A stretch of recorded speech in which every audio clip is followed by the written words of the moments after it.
Parallel line. Chapter number 2. Parallel line. Parallel line, non-intersecting coplanar lines are parallel line. Parallel line means समांतर रेषा. समांतर रेषा म्हणजे काय?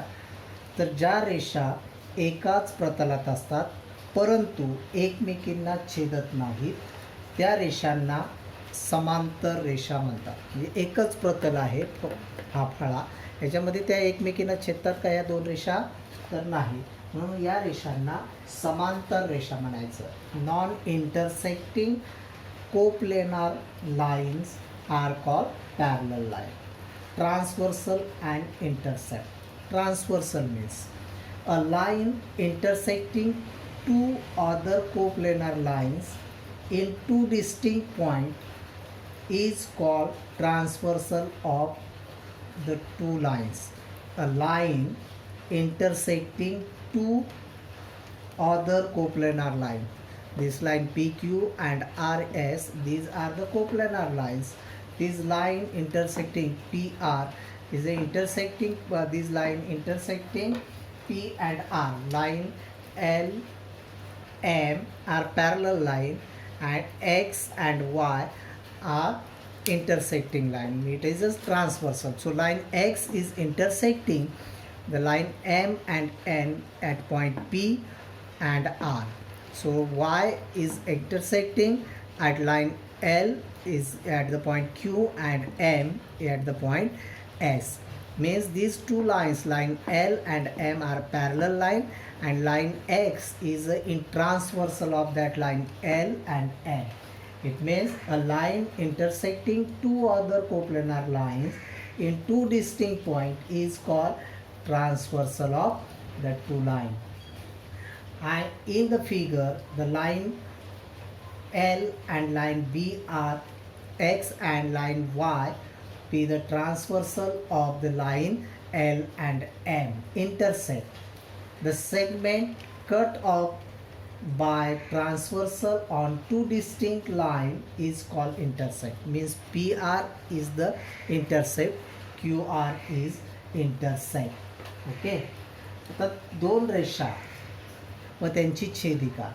या दोन रेषांना छेदिका कसा? या दोन समांतर रेषांना एखाद्या रेषेने छेदल्यानंतर दोन भिन्न बिंदू छेदत असेल तर ती रेषा त्या दोन समांतर रेषेची छेदिका असते. म्हणजे रेषा L आणि M या समांतर रेषा आहेत.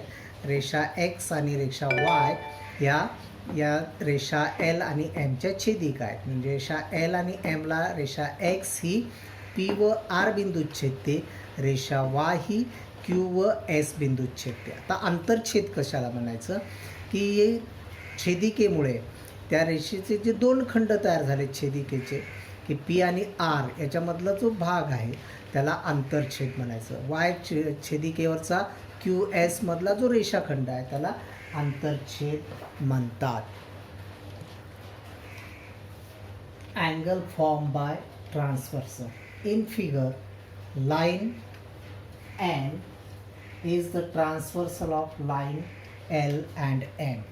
Line N is a transversal of line L and M. So here is form angle A, B, C, D. At the line L is intersecting the transversal N. That there is a 4 angles are formed. These lines are intersecting at point A, which suppose this point is A and this one is the point B. Then now line N is intersecting transversal at point B and there is form angle E, F, G and H. So 8 angles are formed. If two lines there is one transversal and then 8 angles are formed there. So these angles, which type of angles? In all 8 angles are formed in pairs of angles. So the first of all, pairs of angle, corresponding pairs. Corresponding pairs means संगत कोण. So A is correspondence to E, B is corresponding to F, D is corresponding to H, C is corresponding to G. So these type they are corresponding, means angle D and angle H are corresponding angle. Angle A and angle E is a corresponding angle. C and G, B and F are the corresponding angles. Means the four pair of, here is a form corresponding angles. Now alternate angle.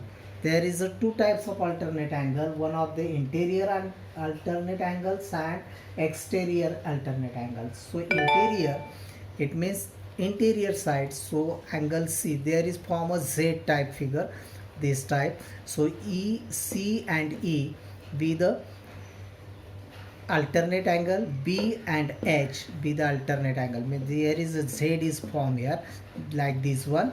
So B and H alternate and C and E be alternate. It is the interior.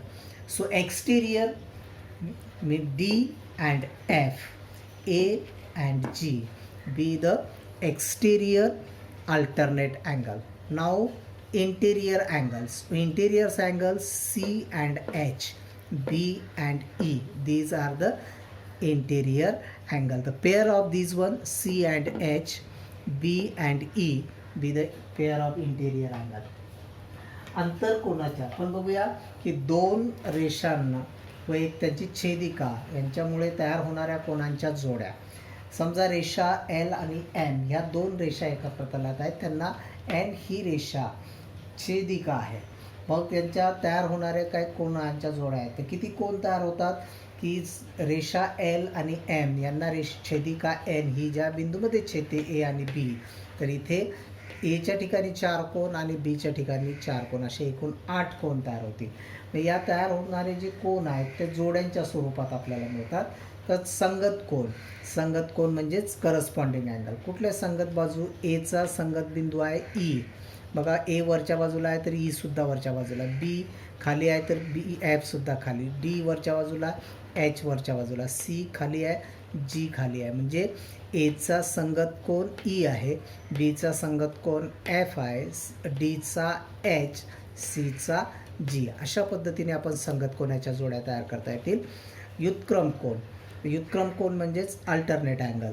तर इथे कोण C आणि E, इथे बघा या आकृतीमध्ये असे जर आपण काढलं तर झेड तयार होत असणारी, उलटा झेड असेल किंवा सरळ, तर ती जी आहे ती आंतरकोणाची जोडी. त्या याला ही जी सी आणि ईची जोडी आहे, इथे झेड तयार होतो, तर हिला आंतर कोण म्हणायचं, ही आंतरव्युत्क्रम कोण झाला, हा आंतरव्युत्क्रम कोण.